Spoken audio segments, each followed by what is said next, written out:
Yes, people. What's going on? Welcome back to United View. Welcome back to the channel, man. Smash a like on the video. Subscribe to the channel if you are new. Welcome to another episode of the Red Carpet, man. We had a week off last week. Everyone was going, "Where's the red carpet? Where's going on? What's going on?" I said, "Oh, just chill, man. Don't worry, man. We're back. We just had a week out. You know what I'm saying?" So big up to everybody else, man. Locking in, smash a like on the video, man. Make sure you guys subscribe to the channel if you guys haven't done so already. We've got to send some big shout outs, man. Making his debut today is James from the Muppeteers. Shout out, James. Big up to you, bro. Yes, Claps. thank you. Get your claps in there. Big up to you, Appreciate man. it. Thanks for coming through. Dev, he's been on the channel as well. He's no stranger. He is coming in on the red carpet as well. Shout out to you, Dev. If you haven't seen this guy, he's on TikTok, he's on Insta, he's on everything. Yeah, he's on X. Marcel, come on, Marcel. We know Marcel, Mr. Calm himself, and of course KG, da comedian. You know what I'm saying? Shout out to you, bro. Make sure you guys are following Reckless Sports. You know what I'm saying? It's been peak times, bro. Since the rebrand, it's been boy. It hasn't really been an upturn in form. You've been taking some serious licks, but it is what it is. And shout out everyone just for some clarity. Yes, so Alice has her football training on Mondays as well. So she'll be able to make it sometimes she won't. Saeed's got a lot of stuff on, so he's not going to be on the red carpet anymore. And it's Minna's birthday today. Shout out Minna. Shout out Queen Mean. She is going to be on the show every Monday. But it's just her birthday today, and Owen is going to be on the show every Monday as well. He's just out today, so you know what I'm saying. We absolutely disgraceful. So we got loads of people taking part in the red carpet. James is going to be on here every week. Dev is going to be on here every week. Marcel, wherever you're up to, Marcel's always busy. He'll be here mostly. He'll be doing his thing. Marcel's going to be, you know what I mean, a regular face as well. Minna's going to be every week. I'm going to be here every week. KG's going to be every week. Owen's going to be every week. So we're going to be pack off. You know what I mean? Jam off. So right, let's start. Let's go, guys, because that's the niceties out the way. That's the niceties out of the way. I wanted to ask some questions about everything going on. Of course, INEOS, the manager. I felt like yesterday. I don't know how you guys felt. James, let's start with you. I felt there weren't even undertones. They were just straight up. I felt a shift yesterday a little bit. Just a lot of people talking about Amorim and if this continues and more losses, might have to say goodbye and admit it wasn't the right man and this, that, and the other. And that was met with a lot of, let's stop being silly, guys. This is the rebuild. Let's get to the summer. But how did you feel after yesterday's game? And do you think Amorim can do any more? Yeah, I mean, I think that if there was a game to panic about, it's not yesterday's game, right? If there's a game to look at and say, that it turns the tides on opinions or something, it's not yesterday's game. I don't think it was the worst game we played. I know it's frustrating to go into Tottenham and lose again, like has been happening for a couple of years now. Honestly, it kind of frustrating given the situation that they're in. But you look at that bench, Lindelof and a bunch of kids who've never played before going into the week. You got starters out of there. You've got players playing who... I mean, when you take in a case of guys like Casemiro at this point in time, you look at them and you think, man, should not be playing, right? They shouldn't be playing. But it kind of compounds on that. I think we all maybe a little frustrated. Why not give some youth a little bit more of a chance in there? Why not take those risks? But at the same time, there's a lot of hypocrisy that goes on with that too, right? I can understand it. One of the things I was thinking about the other day, a couple months into his job, Xerxes there getting booed off at Old Trafford. Okay. As a manager, you take that, you're probably not thinking right now, Amorim today, not thinking that this is a very forgiving fan base. It's just a reality of it, right? Like, I don't want to put it on fans, but Xerxes getting booed off 2 months into his career at United, that was rough, man. That was real rough. And that's the experience that the manager has and what he's got to look at in terms of these players, things like that. I'm sure some of them will get into the team. I'd like to see it. I think moving forward, it's definitely one of the ways that he can kind of show, we are rebuilding. We're building for the future. There's no need, for Casemiro, for Eriksen to be getting a lot of minutes through the rest of the season with the injuries that we have.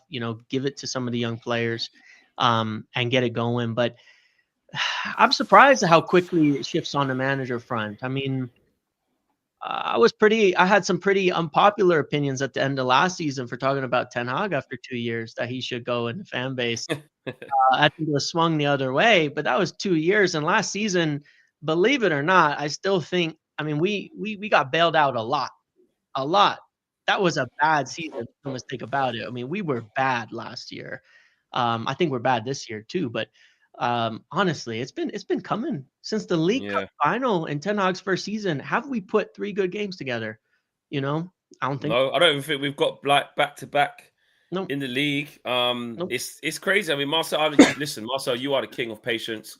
You are the king of trust in the process. You are the king. I mean, you were in on Ten Hag. You were like, listen, the process, everything's going to be fine. It wasn't to be. Now we fast forward now to where we're at. Where are you at with everything now? Because did you expect more from Ruben? Can the question that I'm asking everyone actually? Can Ruben do any more at this stage? We'll get onto INEOS and stuff. At this stage, it's a good question, Fleck, because at this stage he can take more risks. But I think what we know as fan base and as fans of the club, I think we know that this is maybe the maximum that these players can give in terms of what they're able to produce, especially within this system, especially with this approach of football as well, the way that we're trying to play. I think Ruben is being being a bit too conservative with the way that he's trying to play. I think he could have, especially in particular for that 90 minutes that we just played, I think he could have maybe used a bit more of the youth players or guaranteed to give them a bit more minutes. I think that's the situation that we're in right now. What he can do more now is prepare the younger players for next season. We're going to have to use them a lot next season, Flex. So it's like, can you prepare Jack Morehouse, for example? Can he show us some attributes and characteristics that you need within those 2 10s? Or an 8 position? Can he show us characteristics, and can you get him to be more intentional and improve as a player within this swap window? Because you're not going to be able to get much usage out of a Casemiro. Toby's there, but he's injured a lot, and that's another player that you need to utilize and get more out of. Sekou Kone, all these youth players, even Obi Martin. Could you have played him for 10 minutes instead of the 3? Yeah, should never have got 3 minutes. There's no point. Yeah, we've seen Højlund. He's just running around. He's not been able to get himself involved right now. It's unfortunate, by the way, because I think Dorgu's trying to swing in those crosses now from the left-hand side, and it looks like there could be a little bit of understanding there. As let's just deliver the cross into the space and I'll attack it. But could Obi Martin produce something a bit different? As a striker. The likes of Harry Amas, we've been saying it for a couple of seasons now, and he's now in a better position as a left wing back than the heavy defensive duties that you'll have to be doing as a left back. So Ruben, he needs to take a bit more risks. The fact that we're in this situation is an indictment on the last 10 years. It's showing the consistent downward spiral over the course of the last 10 years. That's a bigger issue that's beyond the manager. And I think we were trying to say that over the last 2 years, over Ten Hag's tenure.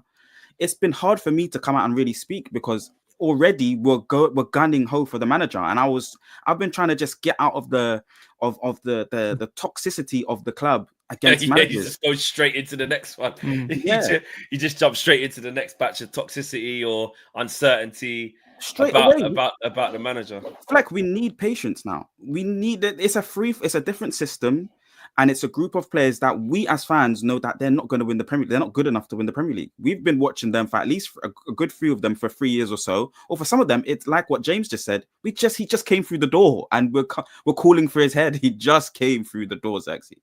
So it's like we have to give Amorim a bit more patience and try not to repeat the sins of what happened under Ten Hag. And by the way, Ruben's not doing what Ten Hag's doing. He's sticking with his principle. Yeah. Ten Hag decided to change it, and we crucified him for that. So let's give this guy time to stick with his system. And when we talk about backing a manager, it's outgoings as much as incomings. So we're doing that bit now, and the manager took a massive risk in getting rid of players without properly replacing them, guys. But I think now that there's space within the squad, utilize that space. Get the youth players in that have the characteristics. They're not, and we as fans have to support them. This is what we're built on. We're built on, going into our academy and reinventing ourselves. That's what we're built on. So why is he not utilizing that? It's going to take him maybe some time to start getting with that program. But I believe in this manager. I think he can win the Premier League. I think he can win the Champions League at this football club. You said you was on that with Ten Hag from the start as well. He said he will bring us the top. And to be fair, that's what belief is. You know what I mean? I think the time will tell. Is he good enough to do it? I don't know. Like, I think even Amorim said that when he first got it. He said 2.5 years is long enough to know whether I'm the right guy or not. He might not have achieved, well, he won't have achieved those things in 2.5 years, Champions League and Prem. But yeah, I hear what you're saying. There's a belief there. Let me get these super chats out, then we'll come to KG and Dev. Red Baron says, come on, guys, let's get the crazy super chats in. They don't have to be crazy, but if you guys want to get your super chats in, make sure you guys do that. Use your perks as well if you're a member. Final also says, the club being rotten isn't a good enough excuse. Villa were more rotten than we are right now. When Emery came in, Everton are more rotten than we are. But look at Moyes. All I see is Potter at Chelsea. Guy out of his depth. Interesting from Final Whistle there. And these are sorts of opinions going around. Some strong opinions. Miggs Medford says, our biggest rivals are about to get the 20th. 200 staff lost jobs. Fans invaded pitches in Italy and Spain recently, and Reading fans did as well. Why is it so hard for us to go on our pitch? Jeez, get games called off. No other big club would put up with this shit. Force them out. It's not going to force the Glazers to sell if we just get we got a game called off. Just it was that in COVID. What was we got Liverpool game called off? Didn't we? Yeah. Broke into the stadium. Like there were people sitting on top of the crossbar. Like it didn't bother Joel much from his house in Florida, you know. No, like I get it, and I'm not trying to say there's no hope. We shouldn't try other avenues, but getting the games called off is just. I get the sentiment of what you're saying, Mix, and thank you for the super chat as well. I feel like that's just such frustration from you talking. I just get these parasites out, just get the games called off, mash the place up. But unfortunately, it's just probably not going to work like that, Mix. If I'm honest, bro. So Marcus says the time has come for Manchester United's passionate fans to rise up and declare that we've had enough of this ownership. Time to take our club back, says Marcus. And Red Baron says, I think fans misplaced their anger. And Tieno says, question for the panel, does Amorim survive this? We'll hold that thought. And Joe Fleming says, what a delight that Saeed's been that ever since KG Sensation dealt with him. Praise the Lord.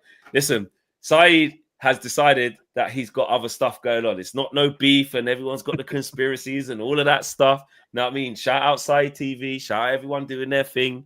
It's just a mix-up, yeah? It's a mix-up and a shake-up. You know what I'm saying? If you guys are going to come to your own conclusions, that's up to you guys. But I'm just telling you what it is versus what it isn't. Shout out everybody. We support everyone's content. You know what I'm saying?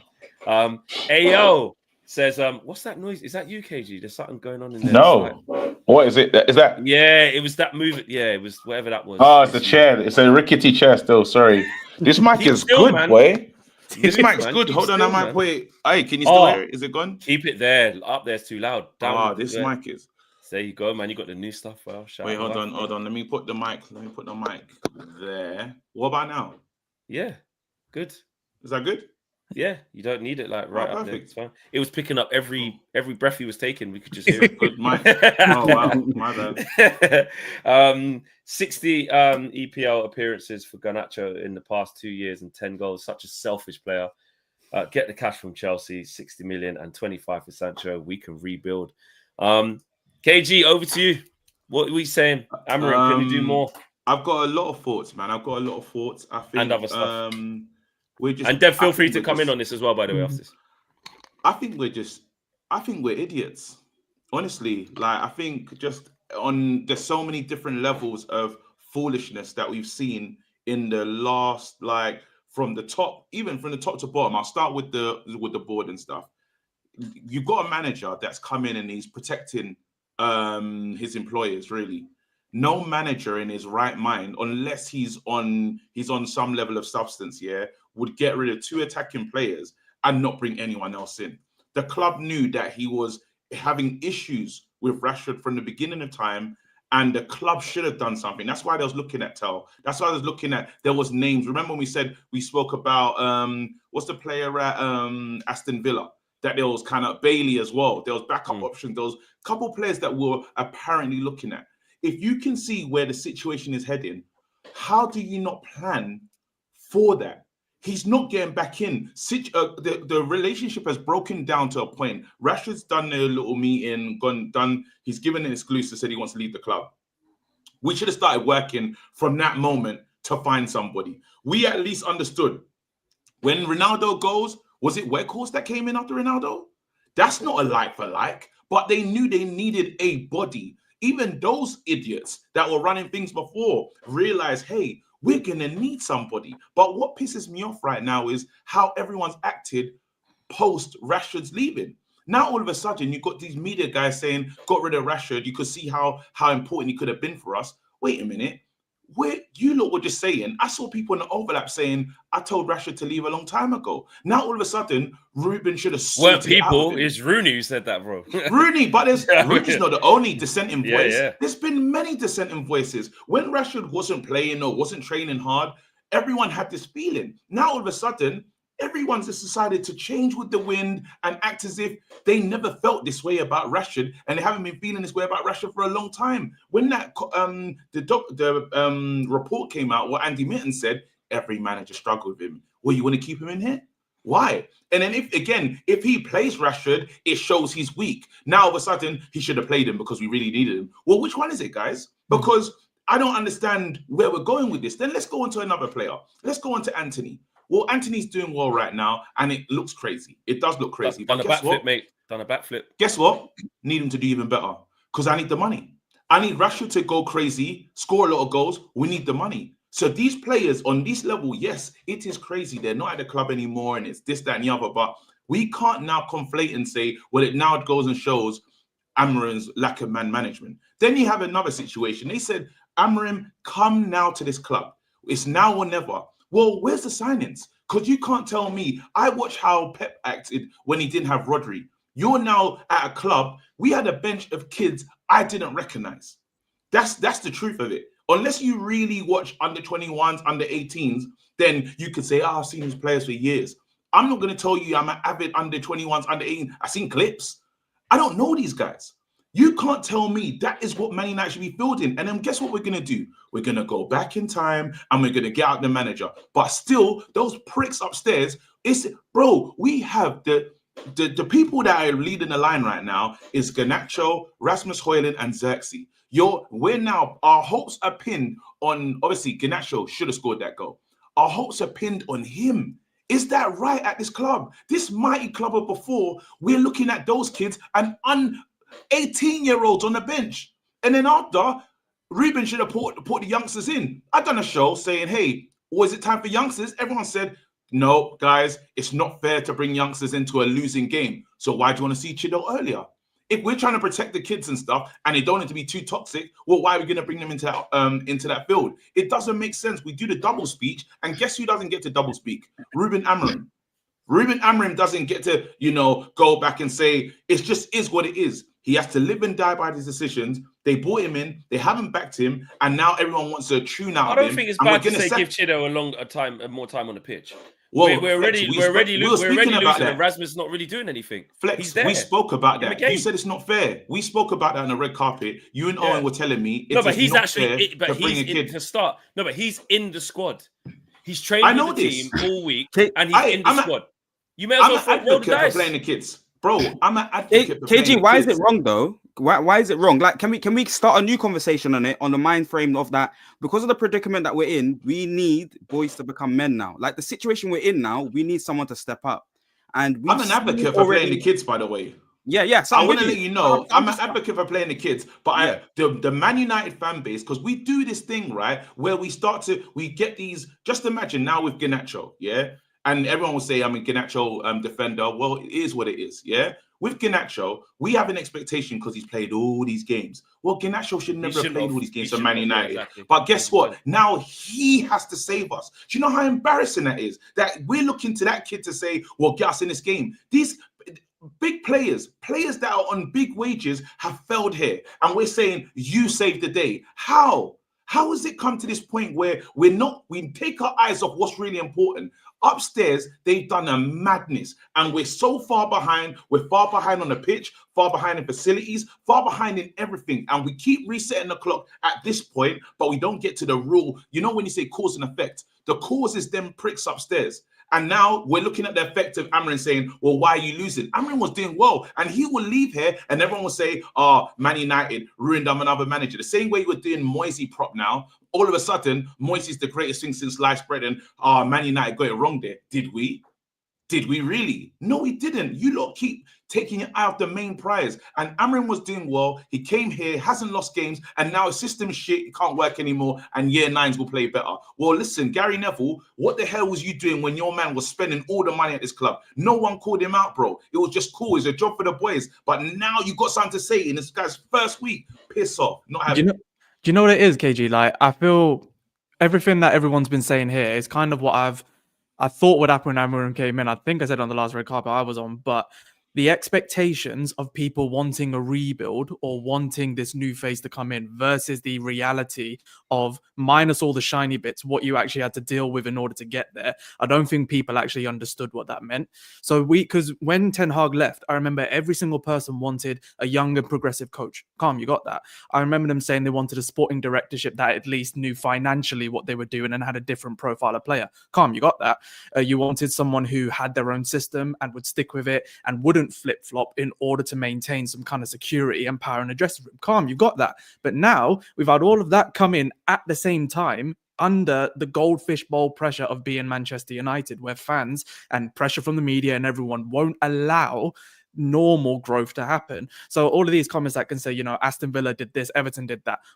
If we had the scrutiny of those types of teams, we might actually do a bit better.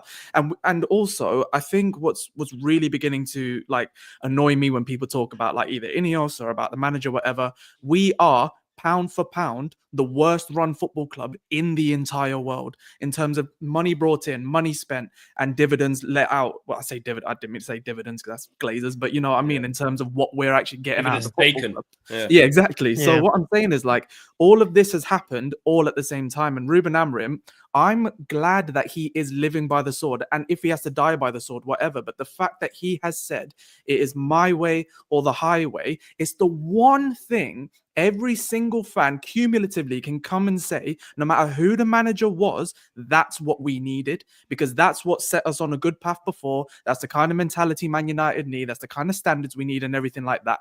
And this Spurs game, in particular, obviously the fallouts come from this because they've leapfrogged us and we are where we are and things like that. With this particular game, what's really annoying is that had this happened in most other circumstances, even last season when we were bad, I think people would be able to look at the game and say, we didn't finish our chances, we've got kids on the bench and all that. It calmed down. Do you know what I mean? But because it's happened where we are and the timing of it is so poor, that's when you start to think, oh, are there other things? But you need to just take a step back and look at the rest of it. I think the only two things really, and I want you guys' opinion on it as well, like the only couple of things that I'm a little bit concerned with when it comes to Amorim in this game in particular, is that we talk about wanting Amorim to take more risks. I would say, like in the other games that we've seen, he's taken risk where we don't necessarily need to. Like, why shift the back three so often? I know you want to change, like in terms of injuries and stuff, but why shift the back three so often? And in the meantime of our longest break that you've had as our manager between games, why have we got 4 big injuries? And then when we do look to, and people with the kids, what's annoying is that they're almost got a class of 92 look on with any sort of player coming through thinking they're going to be the answer to something. But they don't have to be the answer to this problem, but they could have answered a problem. What I wanted, honestly, from any of the kids playing is occupy a role. I'm not expecting, I said this in a video, I'm not expecting Sekou Kone, Chido Obi, or any of these kids to grab the ball like Maradona in 86 and then go and score an equalizer. What I am expecting, though, is Chido, for example, to occupy Davies or to occupy his role and free up space and free up a bit of time for the other players to breathe and to do what they do best. That's the only thing that I'm annoyed that Amorim didn't do. I understand, but with all this stuff going in the head, he's probably thinking, how will these kids fare up to it? How little have they been involved with the first team? How little have they been exposed to what the expectations are and what the fallout will be of being Manchester United manager? Because this poor guy has found that out within 3 months. The man's been on every type of interview. He's been talked by every type of person. He's being talked about by legends of the football club who they have to. And this is where I get annoyed with like Scholesy or Nev. Like, I get that you have a strong opinion. Of course, I understand that. But you're aiming your pincers at the people who are trying to fix the mess of before. It's like it doesn't make any sense. So I'm like, I understand why you're angry, but I think someone said it in the comments earlier. I think the anger has been misplaced and it needs to be at the rot that's up there. But right now we are kind of planting the seed, and we have put it in soil, and we're waiting for the sun to come up. We're waiting for the rain to come. We're waiting for it to germinate.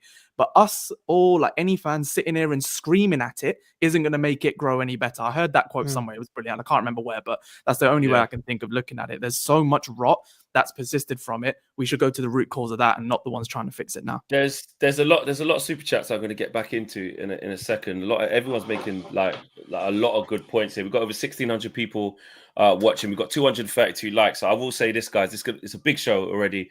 There's a lot of you in here. There's a lot of super chats. There's a lot of chats, members chats, etc. Do smash a like on the video, man. Let's get to 500 minimum. We've got over 1,600 and rising. Woodsy says, invite this guy back, Flex. He's not inviting Dev back. He's on here every week on Monday. So is James. So is Kate. This is the show, guys. This ain't just like made like this is it. So you guys will get used to it the more you see it. But yeah, this is the show. And actually, like I said, there's a few missing from today as well. Like I said, Minna's missing today and Owen's missing today as well. So we will be stacked here at the red carpet every single Monday, 7 p.m. It's going to be going off.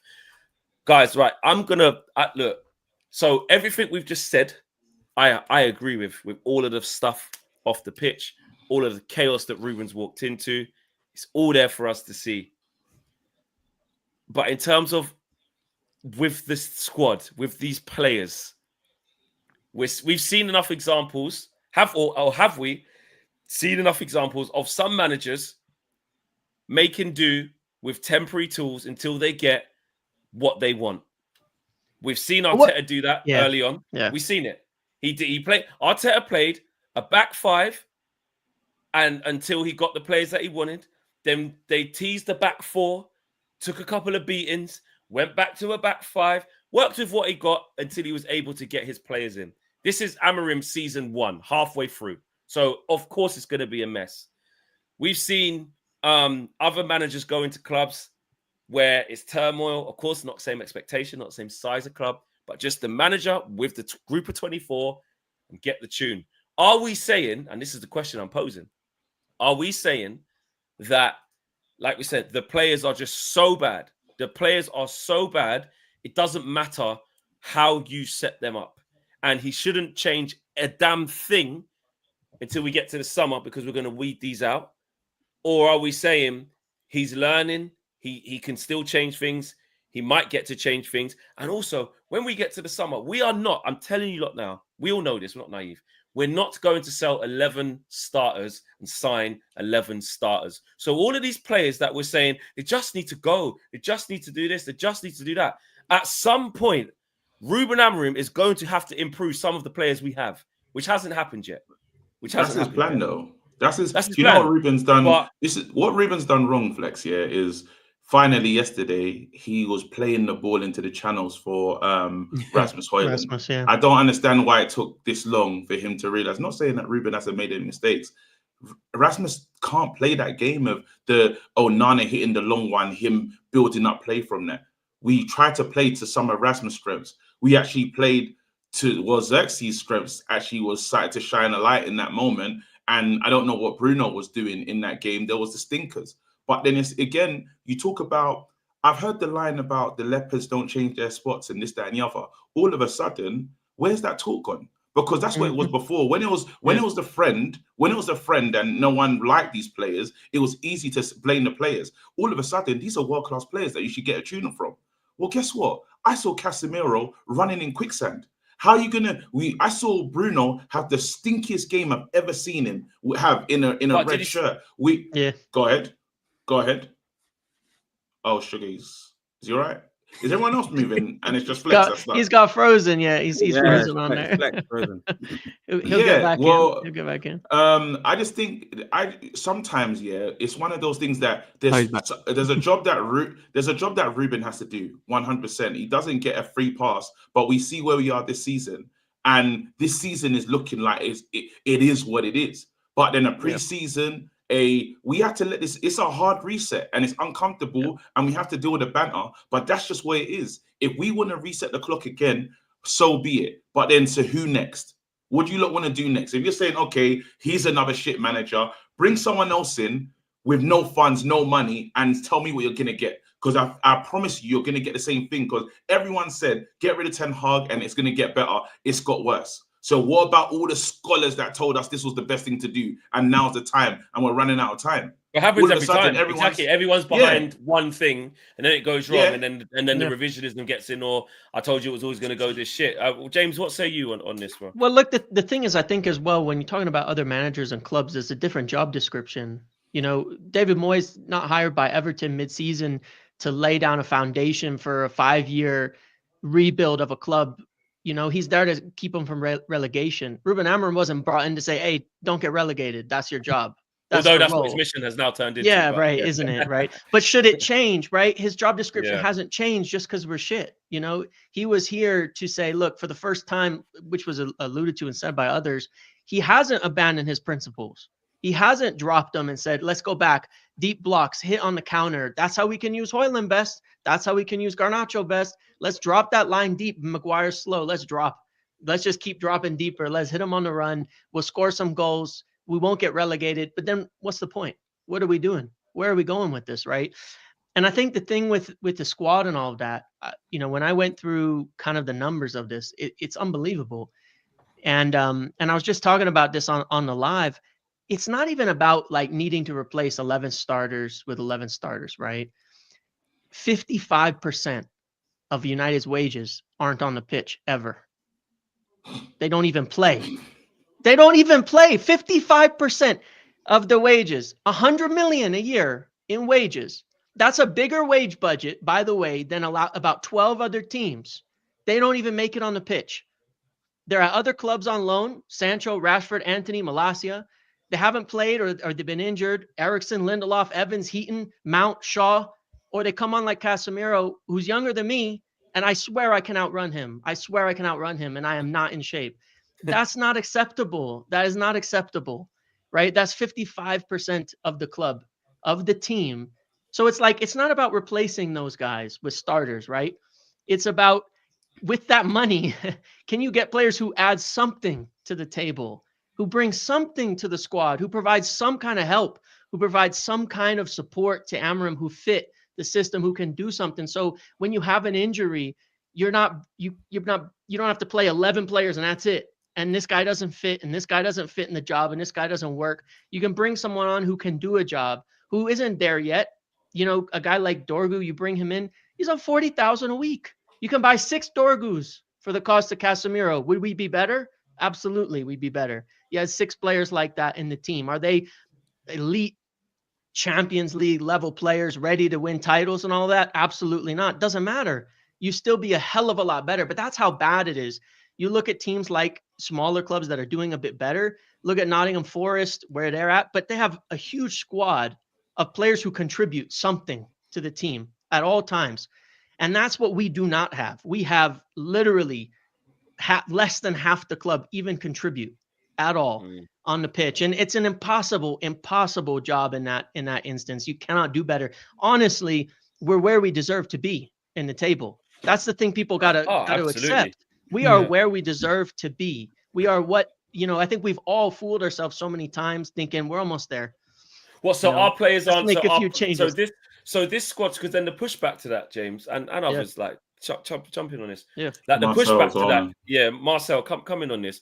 The pushback. So James made a lot of good points there. Yeah. I would say the pushback on the devil's advocate side of that is, so that squad of players that consists of those. I know Anthony's gone now, Rashford's gone now, etc. But just group them all though. Yeah. They are they not better than 15th collectively as players? I would say collectively as players they are, but they've got to fit into a system and an approach of play.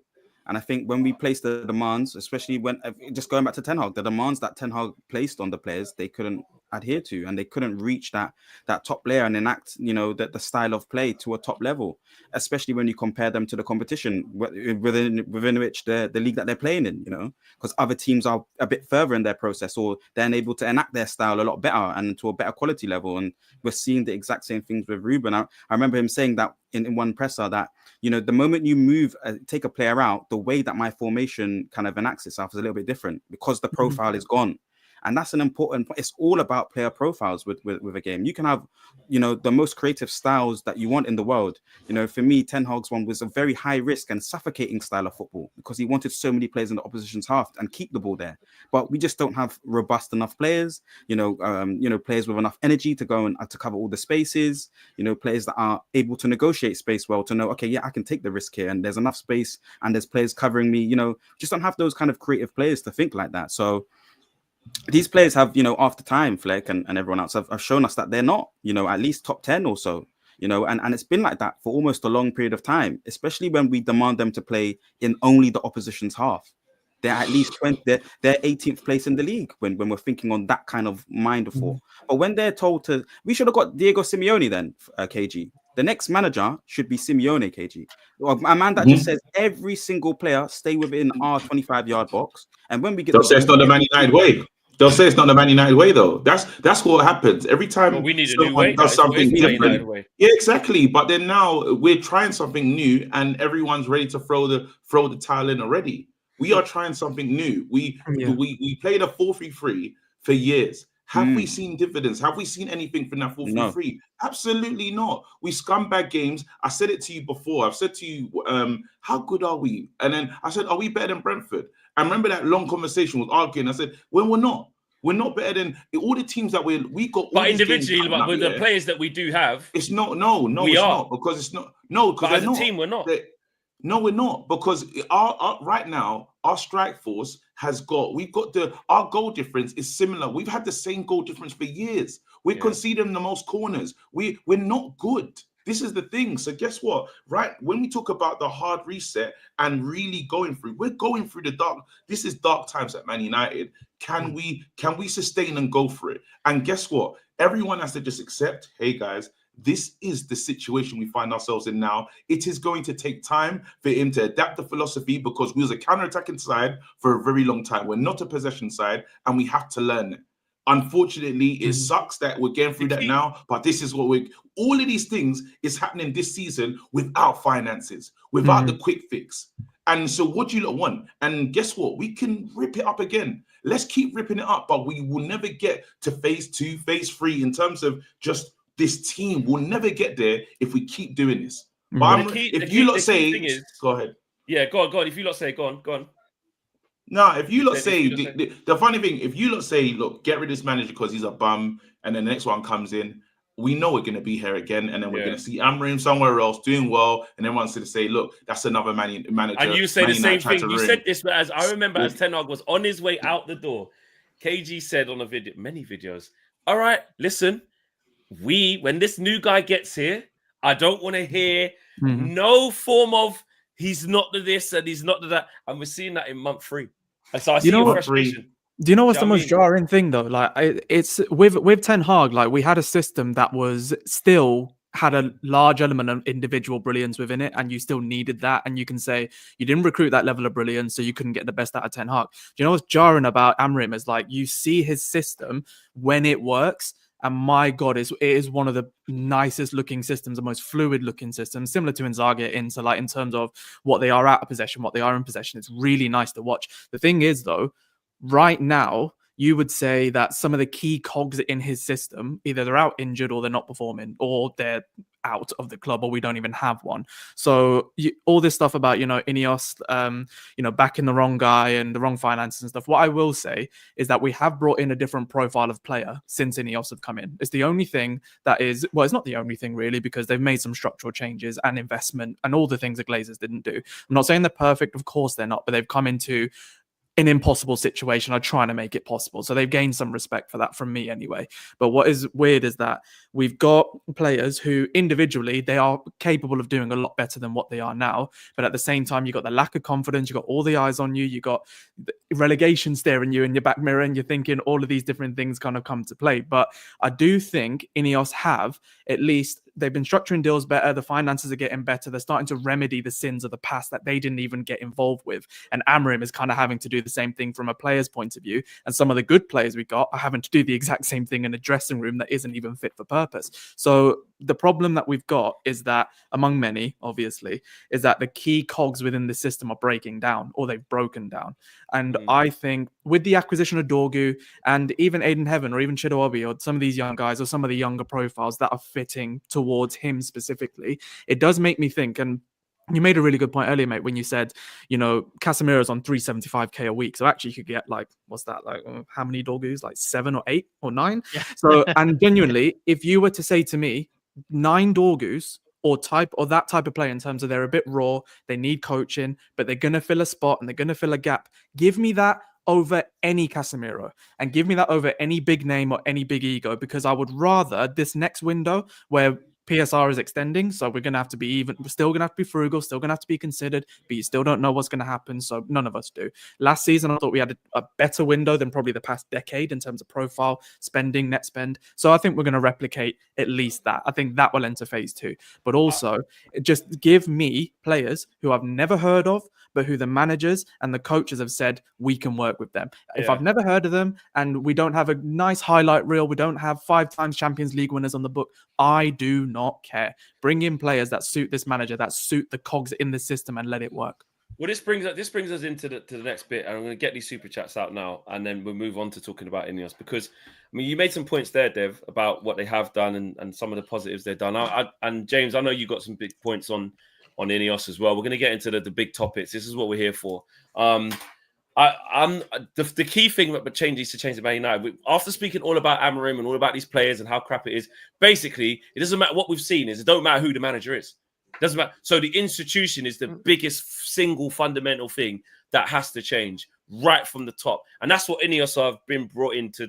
They're trying to do that, and it's the culture that has to change above everything. Because if the culture changes, our ideologies will be to go and get some of these younger players that are going to get 8 Dorgus and, you know, get rid of the big earners and stuff like that. So that has to happen. But the recruitment and also like the working environment, and that's something that I would criticize INEOS for in terms of the working environment.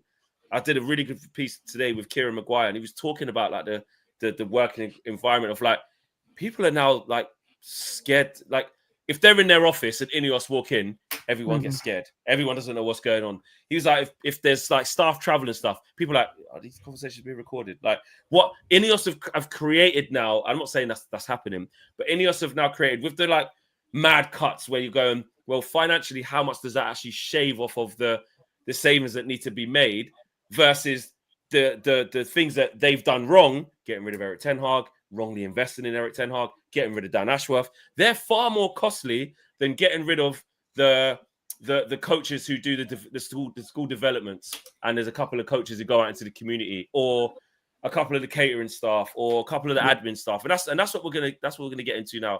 There's loads of super chats here. Where did we get to? Red Baron says KG put a word into HR about Saeed. He did not, and there has to be a HR for that to happen. United View does not have a HR. When people have complaints, there's nowhere to go.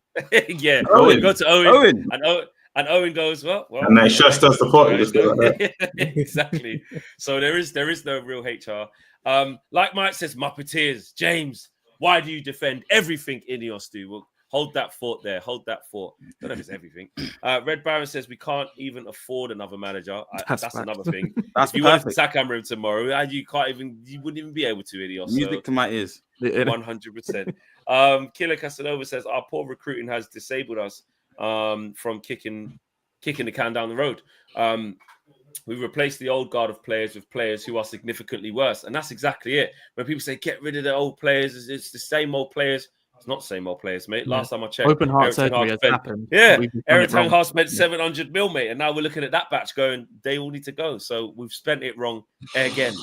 Eminem says there is an argument for not playing the kids, but I recall Ollie bringing on Chong and Greenwood versus PSG when we needed a goal. Sometimes DNA matters. Yeah, that's a very good point. I remember when we finished that game with the amount of academy graduates, we were like, wow, this is a big achievement. Carl says Amorim blames everyone else and doesn't change. Imagine your success is based on others and it's their fault you fail.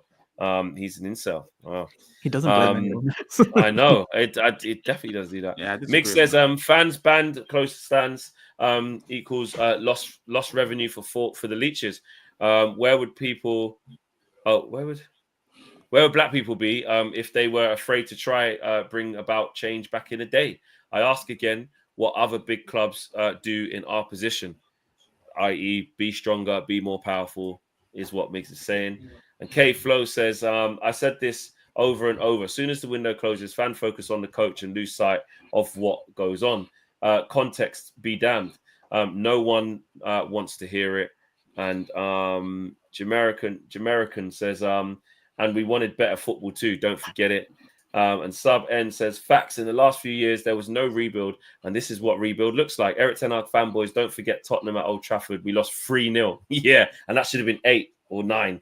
And yesterday we had chances to win the game. It's the players. Jamerican says, never thought I'd see someone worse than Eric Ten Hag. Look at the difference in opinion. And this is what KG's doing. This is what we were talking about. Like, people literally feel one side completely the opposite. And this is why, as a fan base, we can never just be like, we're all in this together. Don't worry. Let's all lock in. It just doesn't work like that. Ronnie Doe says, this fan base needs a reality check. No quick fix. And Jay Silver says, it's a shame Ahmad got injured. When he did, would have liked to see how we looked with him at right wing back and Dorgu left wing back. Yeah, exactly. Yeah. It is a shame he got injured when he did. Jay Silver says, I think the manager should go to a back 4 just for Europa. Stick with a back 3 in the league. Then you go high. But everyone ignores it. Yeah. More. Yeah, exactly. Dwayne says, join the RADL, Ruben Amorim Defense League people. Hold the line. And Joe Fleming says, people questioning the manager are thick. And Joe's usually very scathing. No backing in January, even though we're relegation threatened. INEOS are they're brassic, they are penniless, and are actually disgraceful, disgusting. And Kyle says, can you show where it says if Amorim changes now, he can't change back pre-season/summer?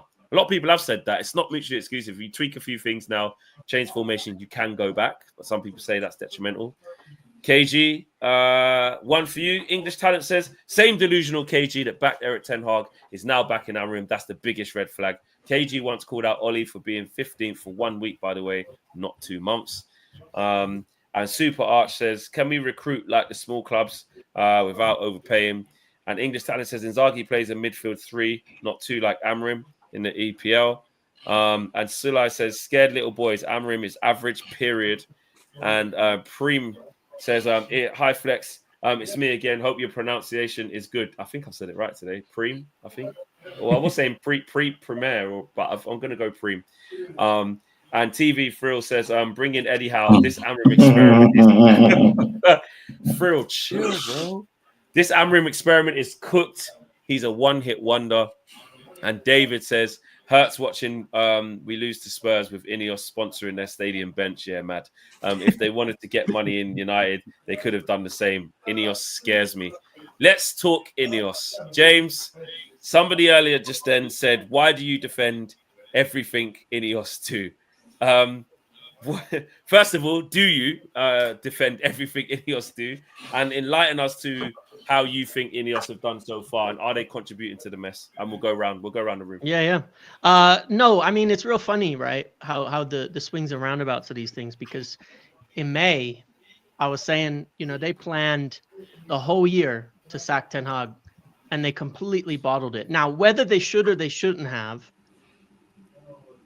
if you make plans as an executive, as the leadership of a club, as the owners of the club, and you're like, that's not our guy, that's not our guy, that's not our guy, that's not our guy, and then you keep him anyway, you've already fucked it up, honestly, because it's an impossible situation to be in. When they finished that FA Cup, it was like a disaster in a way when we won, right? Because they go from interviewing managers for 3 weeks before that talking to Thomas Frank, talking to Pochettino, talking to all these guys, and then interviewing managers after that. And and you got Ten Hag on vacation, right? And he's on holiday thinking, do I have a job? The players are thinking, this is a mess, right? That was an absolute disaster. And I remember at the time, it was like, toxic. Why don't you back the leadership, back the ownership on keeping Ten Hag when they did? Because I said this is a mistake. The whole thing is a mistake, just the whole process of it. And now it's the other way around, right? So no, initially, funnily enough, I actually was probably one of the biggest critics at the start of summer, saying that they completely screwed this up. And they cost us this season, because I think they did one way or another, right? Amorim, the situation he's in, all of this, everything we've been discussing, is because he joined in November. If he joins in summer, it's a different situation we're all talking about. 3 months, preseason, transfer windows, money to spend. I mean, United spent 200 million in the summer. It's not like they didn't spend money. It's not like they didn't bring players in. You have a whole different situation. Now we're asking him to do something impossible coming in the middle of the season. I think we all agree with that to a large degree, right? So no, they messed those things up for sure. The thing I will kind of dispute on it overall in terms of INEOS and their ownership is when it comes to some of the facts of the finances, right? Like Dan Ashworth, he cost 4 million. Okay.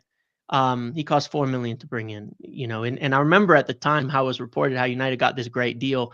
And it's one of those things like player transfers where over time it inflates. So it was 4 million to get in Ashworth, but then it's like it's a 15 million mistake to get rid of him. But that's not true. It was a 4 million mistake. On Ten Hag, they were going to have to pay it one way or another. He was under contract, and if they wanted Ruben Amorim, they were going to have to pay it. His clause was the same in summer as it was now. So I think the timing of it was real bad, the way that it went. Because I said all along, the worst possible thing to me is you have to replace a manager mid-season. It's the worst time to do it, because it's just the season's gone. It's a waste. It's real difficult to deal with that, and they messed that up. So some of those financial points, I think that it doesn't really, there's excess cost that goes into it. It all stems from the fact of you not doing it in summer versus doing it in the mid-season, but the costs are the same. They really didn't change anything, in terms of the output financially. And when you add to that, like all these cuts and things like that, I mean, it sucks. It sucks in essence. It does. It's like, you're not sitting there saying it's great that we're sacking off staff, things like that, and people. But I have to look at a little bit again of the fan base, because what do people always like to quote is, Ralph Rangnick talking about open heart surgery, things like that. Like the guy's Gandhi, like his quotes are, we should put it on a plaque. And I hated the quote, because I think people, they don't understand it. Open heart surgery and isn't like, oh, pop in, pop out, sell Rashford and everything's solved. We've solved our problems because we got rid of that one player, or something like that. He's talking about the club as a whole. He wasn't really just talking about the squad. He was talking about, why has he come in there? The entire management is shit. Ronaldo comes back. The entire club is shit. The facilities are shit. There's no pool. Everything's ruined. And it's in disarray. The entire club is a disaster, right? Well, I'm just saying, the cuts and the things that have to happen when you're losing 300 million over a few year period, it's unfortunate, but they're not actually pennies. I mean, this isn't my opinion either. That's the thing about it. United's finances are all publicly available. Everybody can look at them. In the filings they made for last year, they said that the cuts that they're making will save the club 50 million a year, 50 million pounds a year. So it's not pennies. It's 50 million a year. So, in comparison, one sec, KG, I'll definitely get to you. In comparison, these are expensive. Now, do they have to do it on the same side as the players? Yeah. Like I said, about 55% of the wages are going to waste on the player side too. Massive waste there, right? Unbelievable waste. They've cut it this summer, even with all the signings they'll probably make, and they will make them. I think overall we'll end up 60 million lower on wages than when they came in. So you put it kind of all together and you're talking about 100 million in total yearly savings, but that's what United need. They have to. We can't afford anything else. And I think that those are reasonable things. I heavily disagree, upon speaking with people and others and all that on things like raising ticket prices in the present environment, and things that put it on the fans. But I do think it's reasonable. Why is it cost 150 million more than Arsenal to run Manchester United? I don't think that makes sense. I don't think that makes any sense. I think there's a lot of waste that certainly has gone on as well, just from lack of oversight, lack of anybody caring. The Glazers haven't cared, so they're happy to just let the staff inflate, let the club inflate, and it's like, and just let the budget go crazy because It wasn't it's their nothing money. to them. It's Yeah. not their money. It's never Well, been their money. this is They interesting never you put say that. $1 in. It's exactly, and they're still trying to take. And it's interesting you say that because, like I said, I did a video of Kieran Maguire today, and he was going through the finances and stuff, and he said, "Look, man, one of the reasons why it could cost more to run Man United is just because of the sheer size of it and the sheer magnitude of the institution. Like, we are different to all other clubs. Like, Man United has been shit since 2013, but can still generate record amounts of revenue. There's so much opportunities for sponsorship. We signed a 900 million deal with Adidas. We've been nowhere near a Premier League title for over 10 years. So that shows like where we're at. Like, I don't know another team that could be this shit for this long and still make these types of revenues. We spent 200 and something million in the summer. You add in this January. So the best part of 220, 230 million since even INEOS have even got in. So money is being spent. The problem is that also we don't sell players well. We don't recoup any of that. So the losses that we make that has to be stopped. Like, it has to be stopped because we're running the club. The club's been running to the ground, and we can't continue spending at this rate with all of the debt that we currently have. My thing for INEOS, and then I'll pass it on to UKG and everyone else say their piece. I just think that they have contributed to making things worse. I didn't expect them to come in with a wand since the Glazers have been here since 2005 and fix everything in a year. Absolutely not. That would be stupid of me and naive of me to think that. But I feel like I get that you brought the numbers in terms of, like, it would have cost this anyway to get that, James. I hear that. I do hear that. But at 4 million for Dan Ashworth, they still made a mistake. That's 4 million.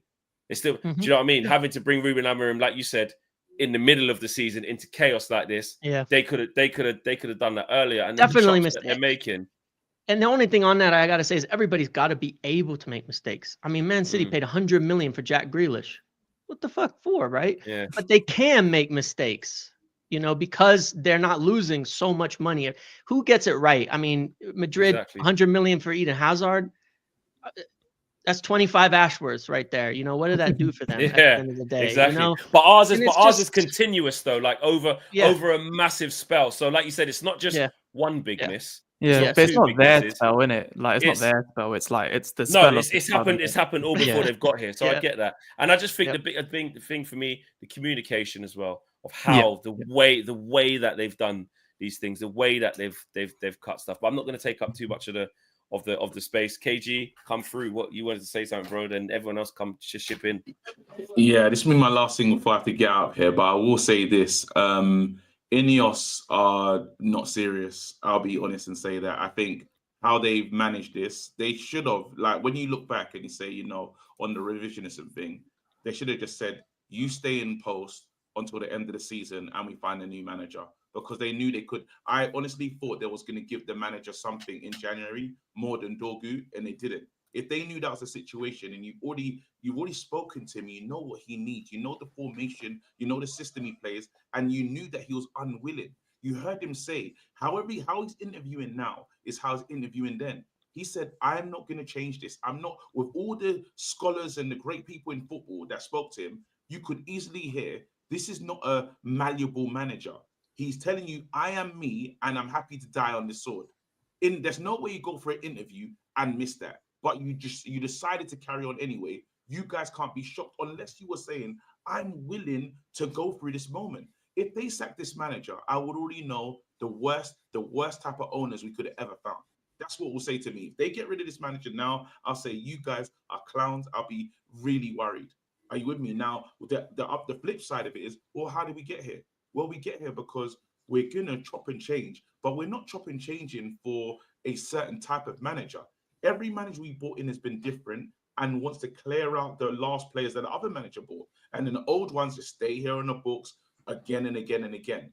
I like the fact that we are looking at the wages. I like the fact that we've lowered that down. I like the fact that there's things that we're doing. It's going to take time. It is a hard reset, but I will never forgive these guys for bringing in this manager and making him look average. They're making him look ridiculous. And this is actually on them. He wasn't losing games. The guy looks like he's aging game by game. He looks like his hair's going. Everything looks wrong about this man. And I feel like it's sad to see, but this is what Man United do.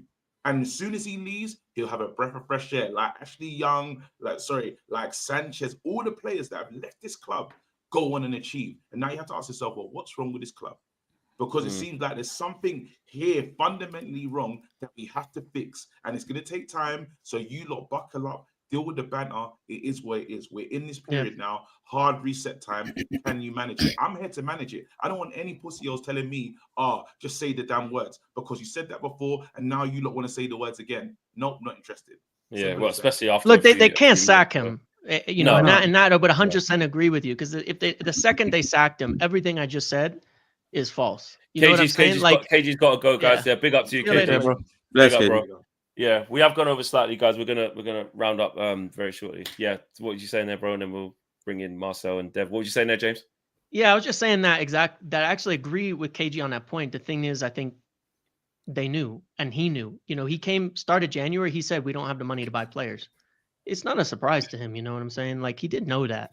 I think that he's willing to go through this. I think they're willing to go through this. If they sacked him, that would be very different, because they did put him in this position. It's just, I think he knew this was the position, right? So nobody's been fooled here unless he gets sacked, because then it's like, we stuck you in this position, that wasn't in the script, set you up to fail, and now we sacked you. Well, that's a disaster, right? But they won't. They won't. Yeah. If they do, I would instantly lose any credibility. If they sack him this quick, like, they should walk with him. No, they should go instantly. Because it's more of an indictment on them if they're sacking INEOS. If they're sacking Ruben Amorim after a few months, no 100%. Preseason, no summer window. That is just insane. And I don't care if we finish 16th, 17th, 15th. They need to just swallow that. It's as simple as that. Waiting for United to win the Prem says there is no quick fix, but the manager must play the right profiles and the right positions. Cobby in the 9 is not a good tweak. Decisions must get better. Well, he's injured now, he is learning. Yeah, now he's injured. Exactly. And Guy Thompson says, Amorim says, my job is so hard here. Wow. It's your fault. He gets 125k a week, 6.5 million a year. Come on, you Spurs, mate. You'll be back there with Ange in a couple of games. Yeah. No, I wouldn't get on your high horse, mate. You was not good yesterday at all. Akine says too many recent transfers are players with no track record. Højlund never scored over 10 goals yet, was bought for 70 million under the old regime. Yes. Xerxes was the same. And I don't know who saw Xerxes and thought he's going to be a high volume scorer, be a number 9 for us. You can see what he can do. You can see some of the things he is good at. It is not being a focal point as the top end 9 to fire us to glory with 20 goals a season. He's never going to be that player. Meanwhile, Fergie was signing talent with records like Cole, Van Nistelrooy. Cole, Van Persie, and York.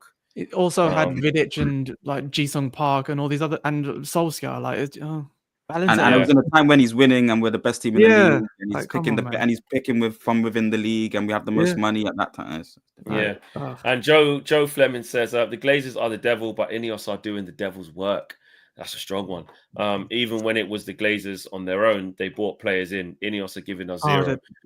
No, 10 players between January. Yeah, that's they are giving us players, but we are looking at the squad again. Their problem is they shouldn't have kept investing in Erik ten Hag. That's the problem. Do you know what's annoying about that though? I think you were just alluding to it there. If we'd have sacked Ten Hag at that time, we have to pay him more because there's longer on his contract. If we get Amorim at that time, we have to pay Sporting more. So it's like the investment on that side, I don't think it would have changed too much. So that's null and void. But it's also like you have people now that are, I know it's Spurs, so it's a bit different, but they're revising the decision to get rid of Jose Mourinho before a cup final because of what he was doing and what he can do in cup finals. This would have been Manchester United going through a whole sea change without being able to bring in 11 for 11, like we said, we're not able to do right now, and it's not realistic anyway. But the thing is, they were willing to do it though, because before the FA Cup final, he was as good as gone. Yeah. Like he was gonna, so No, they'd but- already, so that no, money, yeah, they would yeah. already, so knowing that, they stuck with that, knowing we do want to get rid of him, and then Yeah. invested into him. That's Yeah, a but what I'm massive saying, fuck up. yeah, it is 100%. I think that I'm not trying to like give them too much credit for that. I'll give them credit for other things, but what I was saying is like a manager's just won the FA Cup, and they know these fans would have like if the manager didn't come in and hit the ground running, which is almost impossible to do anyway. Even with again, a summer gives you a better foundation, you get better recruitment. Of course, you might have a better chance of doing it. It takes one slip up for everyone to be like the managers won us the FA Cup with 75 plus injury cases. Is gone. So I kind of it was a double-edged sword whichever way. Unless they came in, it's all semantic. We don't know what would happen. But do you know what's jarring is my whole thing that the only way I can describe this INEOS versus Glazer debate. Like if I'm here like overweight and I've been eating McDonald's and all these different things throughout my entire life, and then all of a sudden I have a salad and I hit the gym once and I look in the mirror and expect a six-pack, I'm not going to find it. I don't care how good the gym regime is. I don't care how good my PT is. All the damage has been done. So the damage that has been done, we are the worst run, pound for pound, the worst run football club in the world. And you mentioned Kieran Maguire there. We need to give him his props because the guy's a legend. But he did an article with The Guardian where he said, can a club make a profit and a loss at the same time? And when people say balance the books, it annoys me when people they ignore the plurality of the word books. Just because you have a single, you think what player wages and staff cuts are on the same balance sheet. No, they're not. We're judged through PSR and FFP on all of these fronts individually, one against the other.